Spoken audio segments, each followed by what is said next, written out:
இந்த வீடு இன்னைக்கு ரொம்ப அமைதியா இருக்கு. சமையலறையிலிருந்து வரும் கரண்டி சத்தம் கூட மனசை ஏதோ சொல்ல வர்ற மாதிரி. அம்மா ஒன்னும் பேசாம ஒரு ஸ்டீல் டப்பாவ அவன் முன்னாடி வைக்கிறாங்க. உள்ள மஞ்சள் சோறு, வாசனை கமழும் குழம்பு, அமைதியா படுத்திருக்கிற ஒரு மீன் துண்டு. பக்கத்தில் சின்ன தட்டில் 2 பேரிச்சம்பழம். அவன் எதுவும் சொல்லல.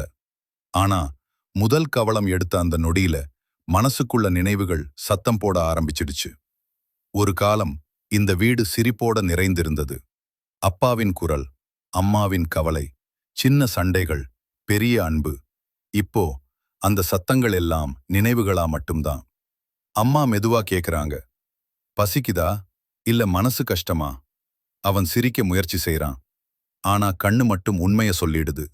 கடைசில பேரிச்சம்பழத்தை வாயில போடுறான். அந்த இனிப்பு தொண்டையை கடக்கும்போது கண்ணீரும் சேர்ந்து விழுது. அம்மா ஒன்னும் கேட்கல. அவனோட தலையில மெதுவா ஒரு கை. சில நேரம் சாப்பாடு வயிற்றுக்காக இல்ல, சொல்ல முடியாத உணர்வுகளுக்காக.